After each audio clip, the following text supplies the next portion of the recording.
નમસ્તે વિદ્યાર્થી મિત્રો, આજે આપણે પ્રકરણ 10 માં વ્યતિકરણનો આગળનો જે સેક્શન છે જેને આપણે કહીએ છીએ યંગનો પ્રયોગ એની ચર્ચા કરવાના છીએ.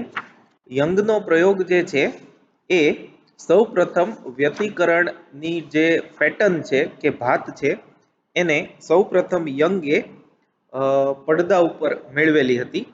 તો આજે આપણે એ અને એમાં જે છેલ્લું પરિણામ આપણે જોશું વ્યતિકરણની શરતો, સહાયક અને વિનાશક વ્યતિકરણની અને પથ તફાવતની શરતો, એના આધારે જ બધા દાખલાઓ અને એમસીક્યુ ગણવાના હોય છે. તો એક્ઝામની દ્રષ્ટિએ અને એમસીક્યુ સોલ્વ કરવા માટે આ ટોપિક જે છે એ અગત્યનો છે. તો તમે ટાઇટલ આપજો યંગનો પ્રયોગ. ટેક્સ્ટબુકમાં એ 10.5 નંબરનો ટોપિક છે, એ છે પ્રકાશ તરંગોનું વ્યતિકરણ અને યંગનો પ્રયોગ. તો એમાં જે બાબતો છે એની આપણે થોડીક ચર્ચા કરી અને પછી યંગના પ્રયોગ વિશે જોઈએ.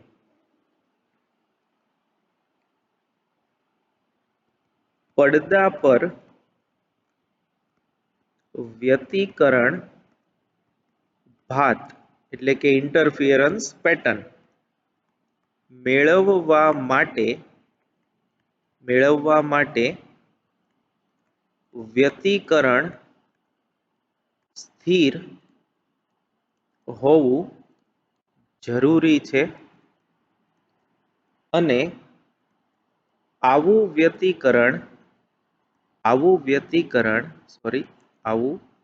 વ્યતિકરણ સુસંબંધ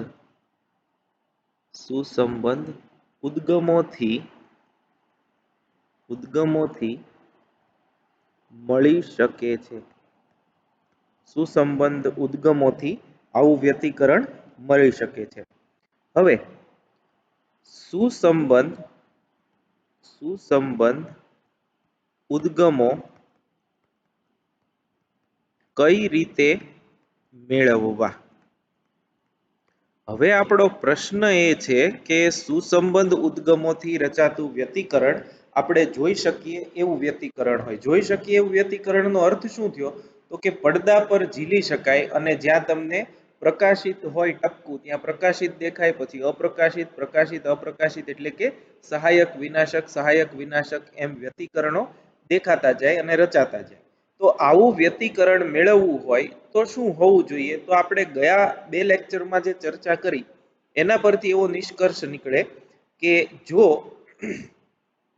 ઉદ્ગમો છે એ સુસંબંધ હોય તો જે તે બિંદુ પાસે રચાતી તીવ્રતા સમય સાથે બદલાતી નથી. સમય સાથે બદલાતી ન હોય તો તીવ્રતા જે તે બિંદુએ અચળ રહેશે, એટલે જે બિંદુએ તીવ્રતા મહત્તમ છે મહત્તમ જ રહેશે, જે બિંદુએ તીવ્રતા શૂન્ય છે ત્યાં શૂન્ય જ રહેશે. એટલે તમે એ બિંદુ પાસે કાયમ સહાયક વ્યતિકરણ અથવા તો પ્રકાશિત જોઈ શકશો અને જ્યાં વિનાશક રચાય છે ત્યાં તમે કાળું ટપકું છે એ જોઈ શકશો. તો પ્રશ્ન એ થાય કે આવા સુસંબંધ ઉદ્ગમો હોય એ કેવી રીતે મેળવવા? તો તમે ટેક્સ્ટબુકમાં જુઓ તો પેજ નંબર 363 પર એક પ્રયોગ આપ્યો છે કે બે S1 અને S2 સમાન ઉદ્ગમો છે એ સોડિયમ લેમ્પ ધારો કે લઈ અને સામે પડદો રાખો અને બંનેને એક સાથે સ્વિચ ઓન કરો તો પડદા પર કોઈ વ્યતિકરણની પેટર્ન કે વ્યતિકરણની ભાત જોવા મળતી નથી. કેમ કે તમે ગમે એટલા ચોકસાઈ પૂર્વકના ઉદ્ગમો લો તો પણ સ્વિચ ઓન કરો એ વખતે માઇનોર જો સમયનો તફાવત હોય તો પણ તમે સુસંબંધ ઉદ્ગમો રચી શકો નહીં. તો ઘણા બધા વૈજ્ઞાનિકોએ પ્રયોગો કે પ્રયત્નો કર્યા સુસંબંધ ઉદ્ગમો મેળવવા માટે. એમાં સૌપ્રથમ સક્સેસફુલ જો પ્રયોગ હોય તો એ યંગનો છે. યંગે સૌપ્રથમ વાર આવો પ્રયત્ન કર્યો અને એ પ્રયોગ પરથી એણે વ્યતિકરણ છે એ મેળવ્યું. તો યંગે શું કર્યું એ પહેલા જોઈ લઈએ. તો યંગે સૌથી પહેલા તો અહીંયા હું એમ લખું છું કે થોમસ યંગે સૌ પ્રથમ વખત સુસંબદ્ધ ઉદ્ગમો મેળવવાની રીત દર્શાવી, જેને યંગનો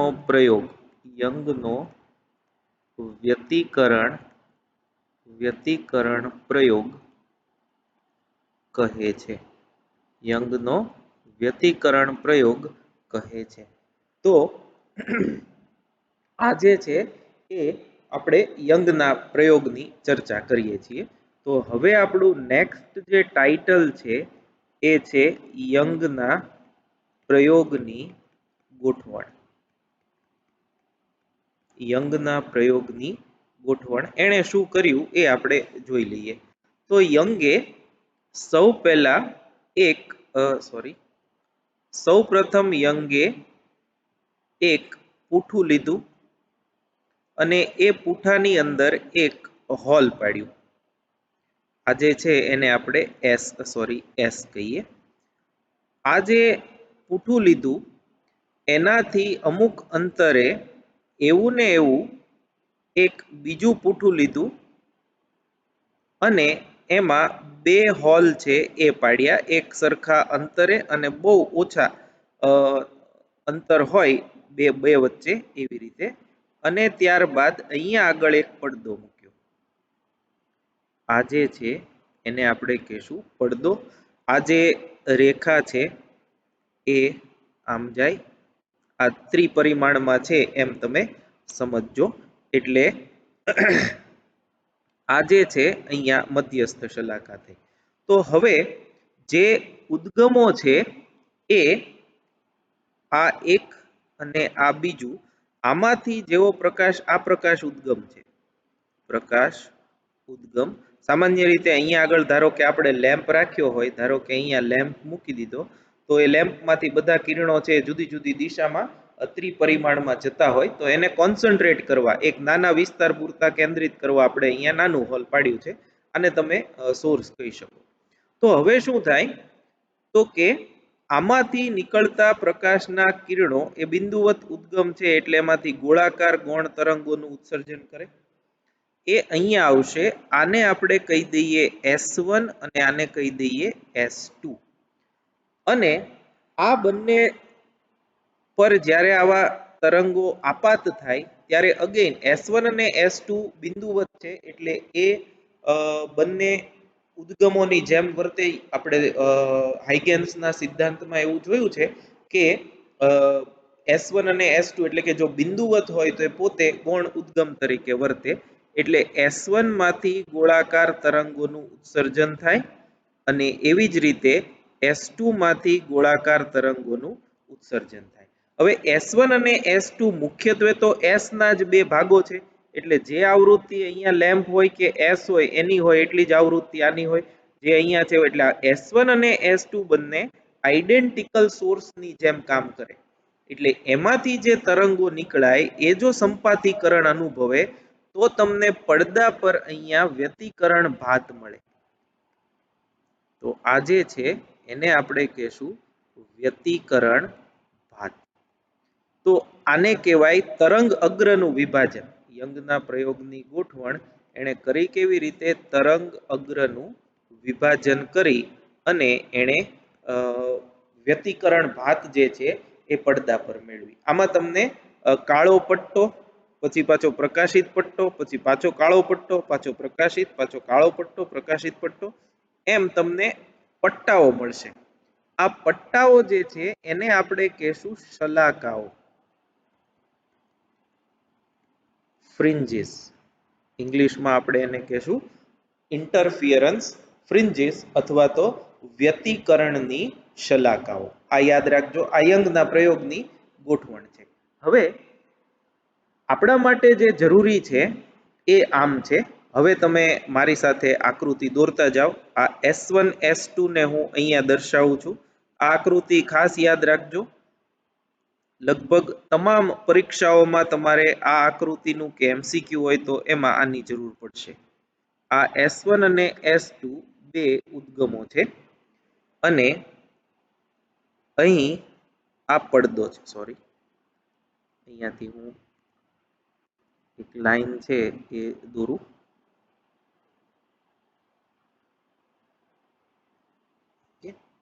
તો આ જે છે એ પડદો થયો. S1 અને S2 એ બંને ઉદ્ગમો છે અને આ જે છે એ પડદો થયો. હવે S1 માંથી નીકળતું પ્રકાશનું તરંગ એ ધારો કે અહીં સુધી ગતિ કરીને પહોંચે છે. આને આપણે પડદા પરનું બિંદુ P કહીએ અને S2 માંથી નીકળી અને અહીંયા પહોંચે છે P પાસે. P પાસે બંને તરંગો સંપાતીકરણ અનુભવે છે. S1 અને S2 વચ્ચેનું અંતર એને આપણે કહેશું D. આ સંકેતો ખાસ યાદ રાખજો, કેમ કે ઘણી બધી વખત એમસીક્યુ જ્યારે પૂછાય ત્યારે small D, capital D, x બરાબર આટલું આટલું આટલું છે અને બાકીની ગણતરી કરો એમ પૂછે છે. એટલે સ્મોલ ડી એટલે બે ઉદ્ગમો વચ્ચેનું અંતર થયું. ઉદ્ગમોથી પડદા સુધીનું અંતર જે છે એને આપણે કહેશું કેપિટલ ડી. અને આ મધ્ય બિંદુ જે છે એની બરાબર સામેનું બિંદુ એટલે પડદાનું મધ્ય બિંદુ એવું કહેવાય. એને આપણે O નામ આપી દઈશું. અને આ O થી જે બિંદુએ સંપાતીકરણ થાય છે ત્યાં સુધીનું અંતર એને આપણે X કહેશું. તો આ જે છે એ સંકેતો છે. S1 માંથી નીકળી P પાસે પહોંચતું તરંગ આટલું અંતર કાપશે અને S2 માંથી નીકળી P પાસે પહોંચતું તરંગ એ આટલું અંતર કાપશે. હવે આપણને ખબર છે કે S1 થી P સુધી અને S2 થી P સુધીનું અંતર જે છે એમાં S2P છે એ વધારે છે, S1P છે એ ઓછું છે. આપણે એવું ભણી ગયા છીએ, તમે ફરીથી યાદ કરો પહેલો બીજો લેક્ચર આની આગળનો, કે જો S2P S1P એ લેમ્બડાના પૂર્ણ ગુણાંકમાં હોય તો P બિંદુ પ્રકાશિત બને અને ત્યાં સહાયક વ્યતિકરણ રચાય. અને જો S2P S1P એટલે કે બે તરંગો વચ્ચેનો પથ તફાવત n+1/λ/2 હોય તો એ જે વ્યતિકરણ રચાય એ વિનાશક પ્રકારનું હોય અને P પાસેની તીવ્રતા શૂન્ય બને. તો હવે આપણે સ્મોલ ડી, કેપિટલ ડી અને એક્સ ના સ્વરૂપમાં પથ તફાવત મેળવવો છે. પથ તફાવત એટલે S2P S1P. શું કરવું છે ખાસ યાદ રાખો. ઓલું તો આપણે શું કીધું હતું, તો કે પથ તફાવત લેમ્બડાના પૂર્ણ ગુણાંકમાં હોય એટલે કે n લેમ્બડા તો સહાયક વ્યતિકરણ રચાય અને λ/2 ના એકી પૂર્ણાંક ગુણાંકમાં હોય તો ત્યાં આગળ વિનાશક વ્યતિકરણ રચાય. પણ એ પથ લંબાઈ કે પથ તફાવત માપવો કેવી રીતે? તો તમારી પાસે તો બે ઉદ્ગમો વચ્ચેનું અંતર હોય, પડદા સુધીનું અંતર હોય, પડદાથી જે તે વ્યતિકરણ રચાય ત્યાં સુધીનું અંતર હોય. એટલે આપણે હવે એક્સ, ડી અને સ્મોલ ડી ના સ્વરૂપમાં પથ તફાવતનું સૂત્ર મેળવવાનું છે. તો હવે મારી સાથે લખતા જજો. યંગના પ્રયોગમાં પથ તફાવતનું સૂત્ર. પથ તફાવતનું સૂત્ર. યંગના પ્રયોગમાં પથ તફાવતનું સૂત્ર. તો આકૃતિ પરથી, હવે આકૃતિ એટલે તમારે આ સમજવાની, આ તો આપણે ખાલી સમજૂતી માટે જ લીધી છે. આકૃતિ પરથી પથ તફાવત બરાબર S2P S1P. S2P મોટું છે, S1P નાનું છે, એટલે આ એ કેટલો છે એ આપણે ગોતવાનો છે. એ આપણો આજના ટોપિકનો મુખ્ય હેતુ છે. તો એના માટે S2P સ્ક્વેર S1P સ્ક્વેર બરાબર. એટલે જુઓ હવે અહીંયા બરાબર ધ્યાન આપજો. S2P એટલે આ થયું. હવે હું લઉં છું આ કાટકોણ ત્રિકોણ.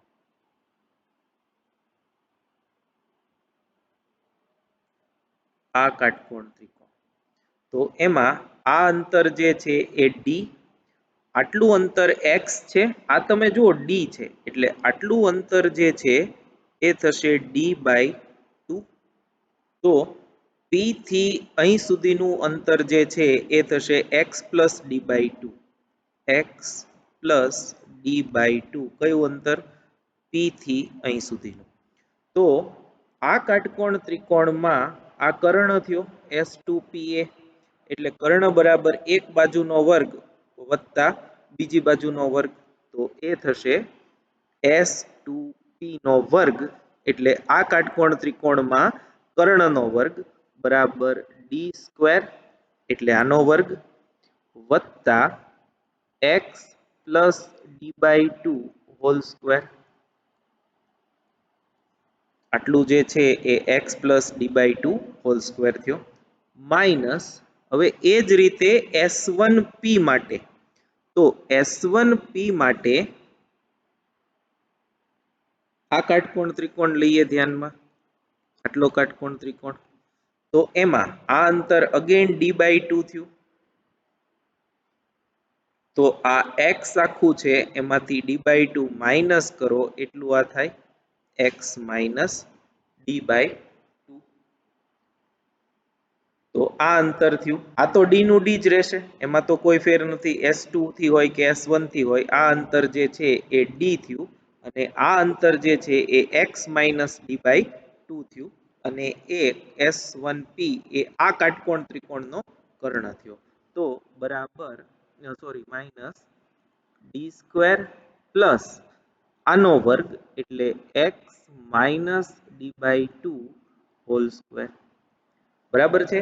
આ એક જ સ્ટેપ બરાબર સમજવાનું છે, બાકી હવે તો બધી એના ઉપરથી જ ગણતરીઓ છે.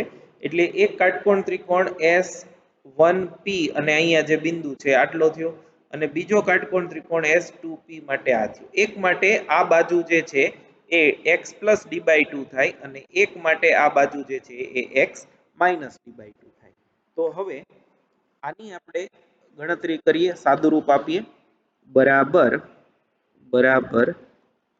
D² plus x² plus 2x * D/2 plus D²/4 થઈ ગયું.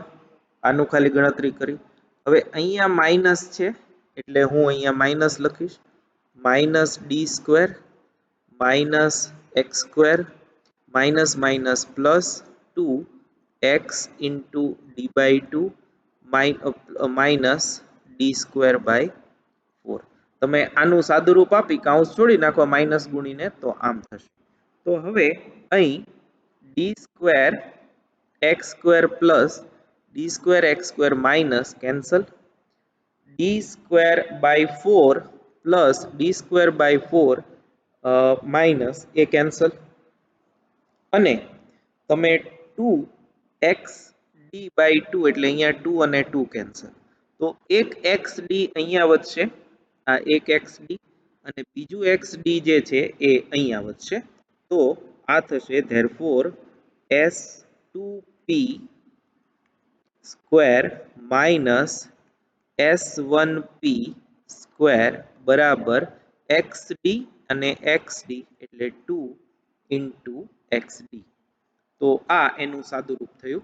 હવે આ વર્ગનો તફાવત છે a² - b² ની જેમ, તો એ S2P માઇનસ S1P અને S2P પ્લસ S1P બરાબર 2XD આવું થયું. બરાબર. a² - b² હોય તો a + b a - b વર્ગના તફાવત એના ઉપરથી આપણે આ લખ્યું છે. ધેરફોર આપણે તો પથ તફાવત જોતો છે. અહીંયા જો S2P - S1P તો એને કરતા બનાવીએ. S2P - S1P બરાબર 2XD/S2P plus S1P. S2P plus S1P. હવે જુઓ, આ એક મુદ્દો જે છે એ તમારે થોડી વધારે સારી રીતે સમજવો પડે એમ છે. નીચે જે છેદ છે S2P વત્તા S1P, S2P વત્તા S1P એના વિશે. હવે તમને એવું કીધું છે કે આ બરાબર સમજજો. જો XD very less than capital D હોય તો શું થશે? જુઓ, આ x જે છે એ અત્યારે કેવું છે? x જો સામાન્ય રીતે આ જે d છે એ 0.1 mm ના ક્રમમાં હોય છે અને આ જે x છે એ સેન્ટીમીટરના ક્રમમાં હોય છે અને d જે છે એ મીટરના ક્રમમાં હોય છે.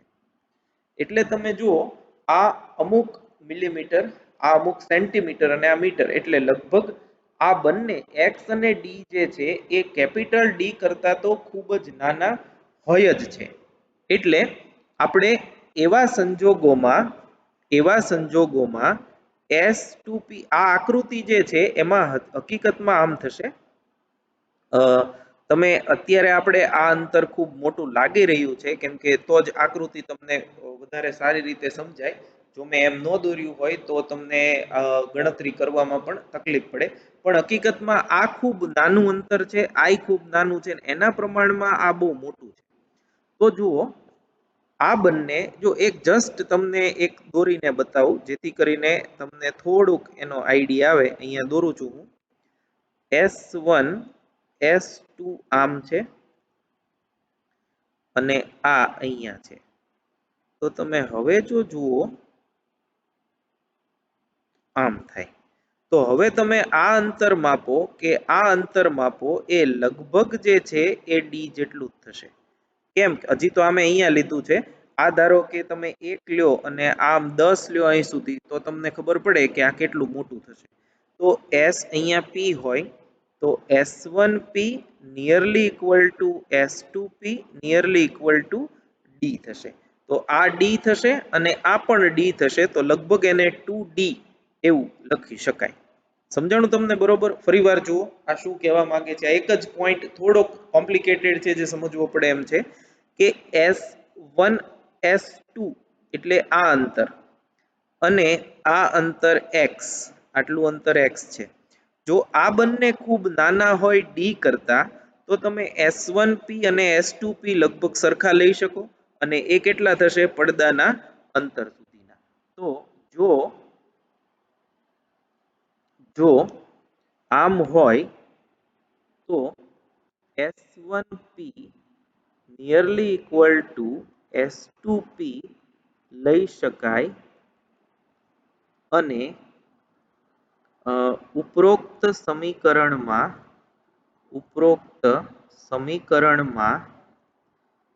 S2P વત્તા S1P nearly equal to D plus D nearly equal to 2D લઈ શકાય. હવે એમાં તમને એમણે ગણતરીઓ કરી અને આપ્યું છે કે ધારો કે આ અંતર જે છે એ 100 સેન્ટીમીટર હોય, આ અંતર D જે છે એ 0.1 સેન્ટીમીટર હોય, તો એના સંજોગોમાં તમે ગણતરી કરો તો આ કેટલું આવે? તો એ લગભગ 200 ની આજુબાજુ આવે છે. એટલે તમે S2P પ્લસ S1P 100 100 200 જેટલું લઈ શકો. એ તમે ટેક્સ્ટ બુકમાં જે છે એના ઉપરથી વાંચી લેજો. એ આપણે અત્યારે કંઈ મેન્શન કરતા નથી. એ તો એક એક્ઝામ્પલ છે કે 100 અને 0.1 લઈએ તો કઈ રીતે આની ગણતરી થાય અને લગભગ તમે 2D એ છેદમાં લઈ શકો. આપણે સીધું લખીશું therefore S2P minus S1P બરાબર 2XD upon 2D. તો આ 2 કેન્સલ, બરાબર XD upon કેપિટલ D. આમ S2P માઇનસ S1P બરાબર XD અપોન કેપિટલ D થાય. એટલે કે યંગના પ્રયોગમાં પડદા પરના કોઈ બિંદુ પાસે સંપાતીકરણ અનુભવતા કોઈ પણ બે ઉદ્ગમો વચ્ચેનો પથ તફાવત XD અપોન D જેટલો હોય, જ્યાં X એ મધ્ય બિંદુથી જે તે બિંદુ જ્યાં સંપાતીકરણ થઈ રહ્યું છે ત્યાં સુધીનું અંતર, D બે ઉદ્ગમો વચ્ચેનું અંતર અને કેપિટલ D એ બે ઉદ્ગમોથી પડદા સુધીનું અંતર.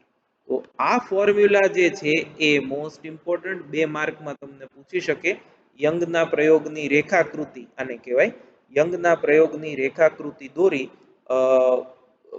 પથ તફાવતનું સૂત્ર x small d upon capital D એ મેળવો અથવા તો સાબિત કરો.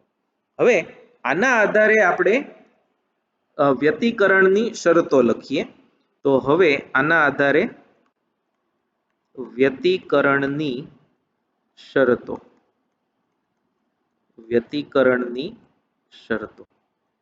તો આપણે જાણીએ છીએ કે વ્યતિકરણમાં આપણે આટલું જાણીએ છીએ કે પથ તફાવત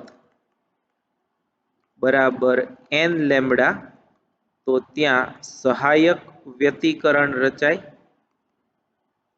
અને જો પથ તફાવત બરાબર n પ્લસ વન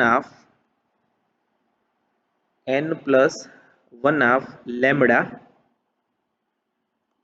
તો ત્યાં વિનાશક વ્યતિકરણ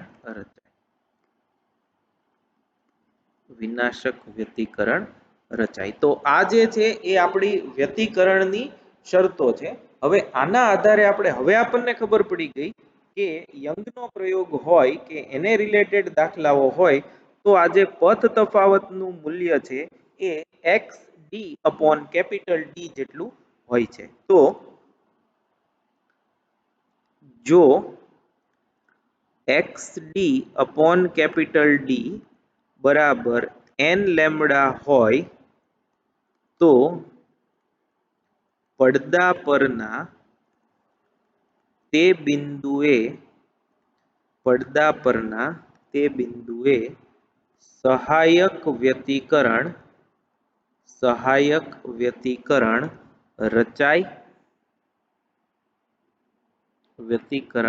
રચાય અને તે બિંદુએ, હવે આપણે આમ લખશું, પ્રકાશિત શલાકા મળે.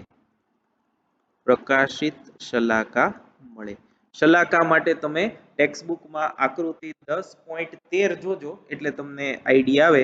ઊભો પ્રકાશિત કે અપ્રકાશિત પટ્ટો એને શલાકા કહેવાય. આ પહેલી શરત. અને બીજી શરત, જો XD અપોન કેપિટલ D બરાબર n plus one half into lambda હોય તો પડદા પરના તે બિંદુએ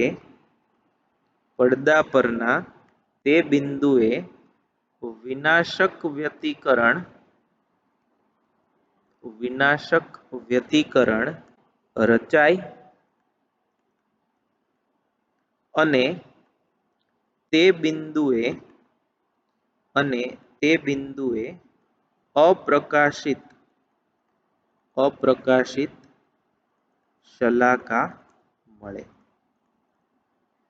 તો તે બિંદુએ અપ્રકાશિત શલાકા મળે. આ યંગના પ્રયોગ પરથી સહાયક અને વિનાશક વ્યતિકરણની શરત થઈ. ટૂંકમાં કહીએ તો XD અપોન કેપિટલ D બરાબર n લેમ્બડા આ થઈ સહાયકની શરત, અને બરાબર n plus one half into lambda અથવા 2n પ્લસ 1 લેમ્બડા બાય 2, આ બધું એકનું એક જ છે. તો આ જે શરત થઈ એ થઈ વિનાશક વ્યતિકરણ માટેની શરત. અને આ જે છે એ very important for NEET or JEE or GUJCET or board exam, તમે જે કાંઈ પણ ભણી રહ્યા છો, જેટલા પણ પ્રશ્નોના સોલ્યુશન થવાના છે એ બધે બધા આ સૂત્ર પરના મેક્સિમમ હશે. આપણે જ્યારે દાખલાઓ સ્વાધ્યાયના કરશું ત્યારે તમને થોડી વધારે ડિટેલમાં એની ખબર પડશે, પણ આ એના પથ તફાવત માટેની શરતો થઈ. હવે બીજું થોડુંક એમાં આગળ આપણે જોઈએ.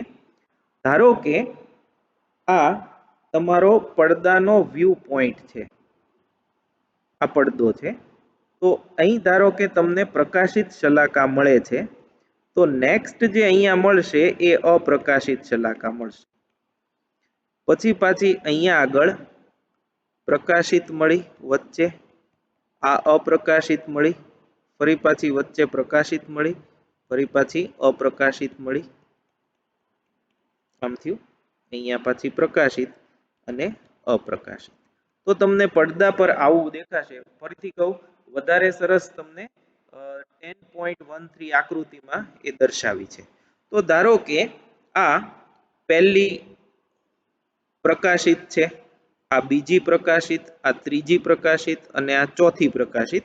એવી રીતે આ જે છે એ પહેલી અપ્રકાશિત, આ બીજી અપ્રકાશિત, આ ત્રીજી અપ્રકાશિત અને આ ચોથી અપ્રકાશિત છે. તો હવે આપણે બે પ્રકાશિત કે બે અપ્રકાશિત શલાકા વચ્ચેનું અંતર મેળવવું છે.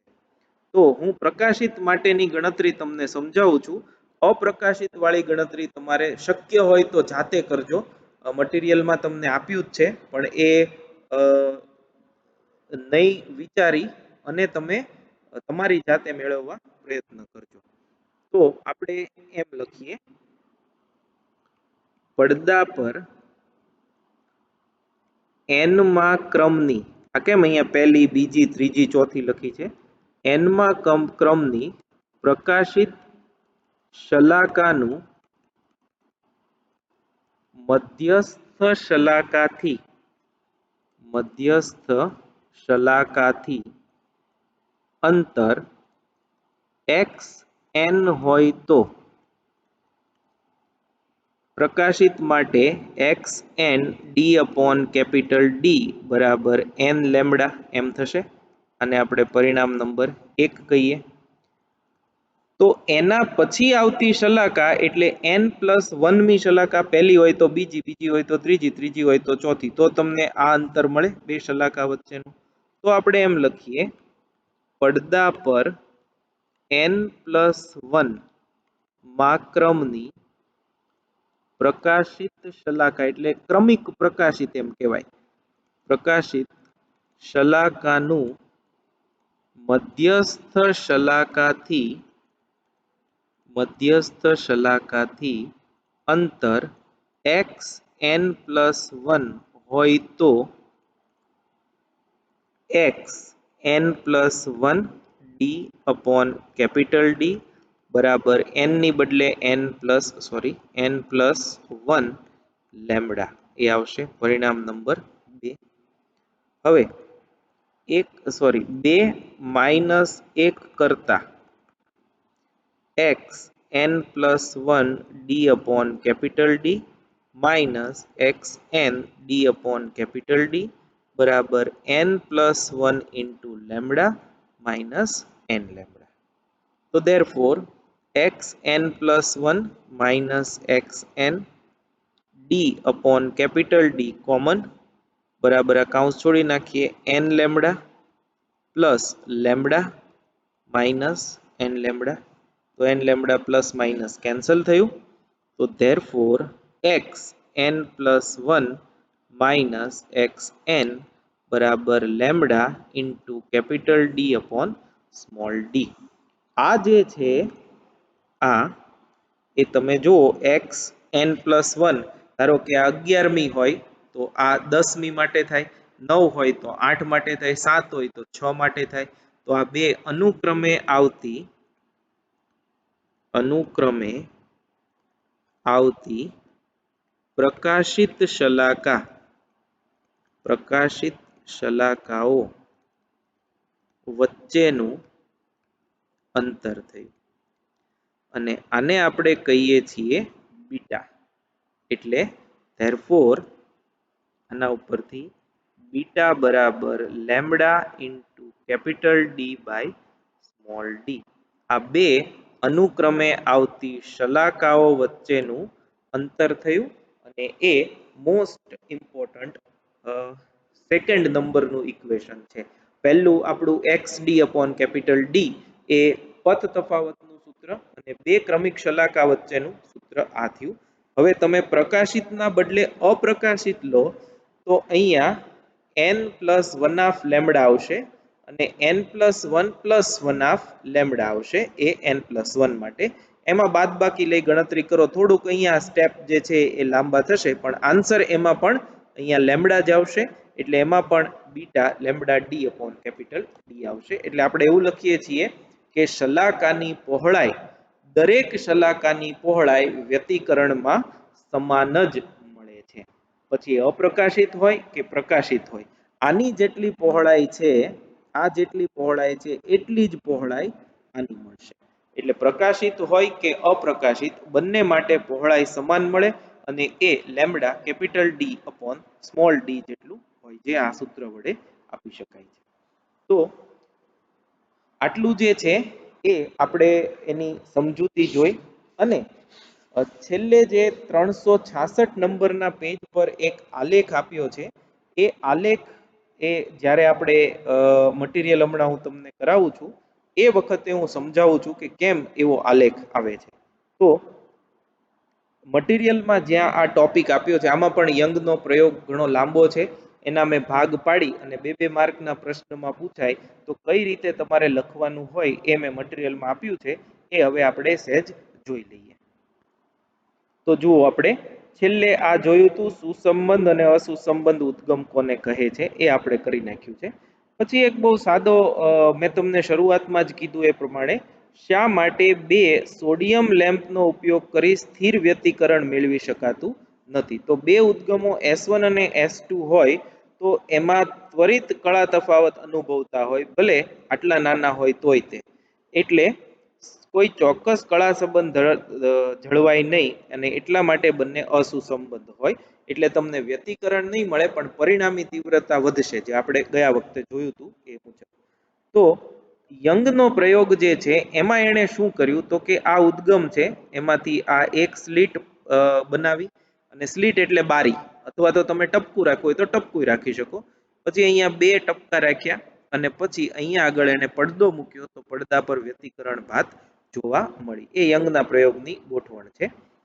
પછી આપણે નેક્સ્ટ જે મેં તમને કરાયું ઇમ્પોર્ટન્ટ જે ટોપિક છે આ જે કરાયો એનો એ છે યંગના પ્રયોગમાં પડદા પરના કોઈ બિંદુ પાસે પથ તફાવતનું સૂત્ર મેળવો. એટલે આ પથના તફાવતનું સૂત્ર S2P - S1P.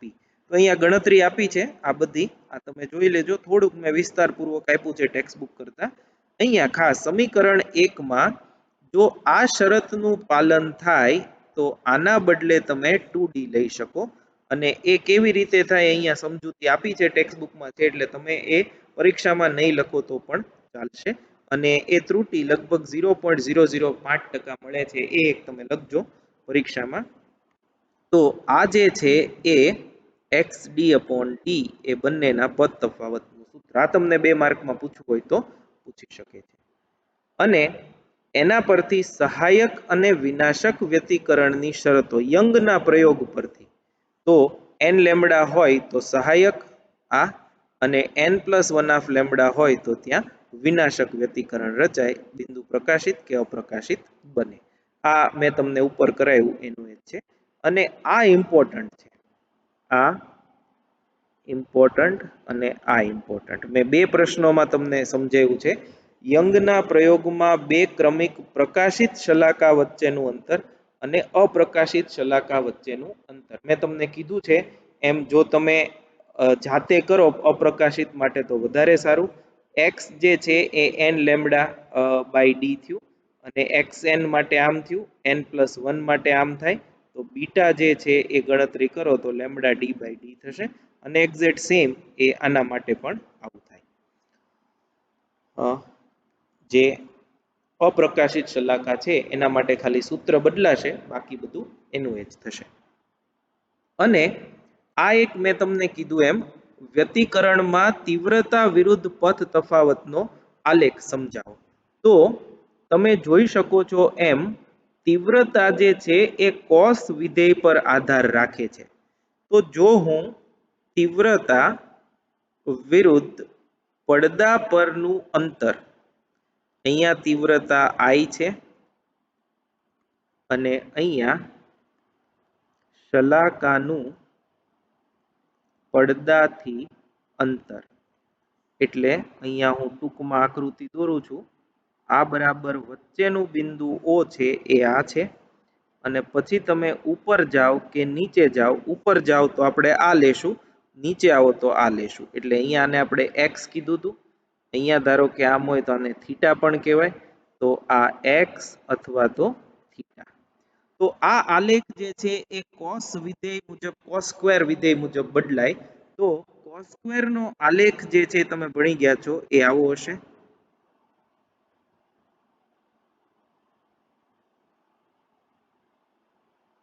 આ એક બાજુ માટે અને બીજી બાજુ માટે આવો હશે. તો ક્યાં તો બધાની તીવ્રતા મહત્તમ મળે જે 4I0 જેટલી હોય અને ક્યાં બધાની તીવ્રતા શૂન્ય મળે. તો આ તીવ્રતાના વિભાજનનો આલેખ છે જે તમને 10.14 આકૃતિમાં પેજ નંબર 366 પર આપેલો છે. તો આ એક અગત્યનો ટોપિક અહીં આપણે પૂરો કરીએ છીએ. બે ઉદ્ગમો માંથી રચાતા તરંગો વડે થતું વ્યતિકરણ, એ વ્યતિકરણ માટે સહાયક વિનાશક વ્યતિકરણ કોને કહેવાય તે, પડદા પરના કોઈ બિંદુએ ભેગા થતા તરંગો માટે તીવ્રતાનું સૂત્ર, અને આજે જે કર્યું એ યંગનો પ્રયોગ. આટલું તમારે ફરજિયાત પ્રમાણે કરી અને આપણે નેક્સ્ટ લેક્ચર ભણીશું. કેમ કે આ નેક્સ્ટ લેક્ચરમાં આપણે દાખલાઓ જે ટેક્સ્ટબુકના અને બહારના છે એ કરવાના છે. જો તમને સૂત્રોની અને થિયરીની બરાબર સમજૂતી હોય તો જ તમે એ કરી શકશો. તો સરસ પ્રિપેરેશન કરી અને નેક્સ્ટ લેક્ચરમાં મળીએ. Thank you very much.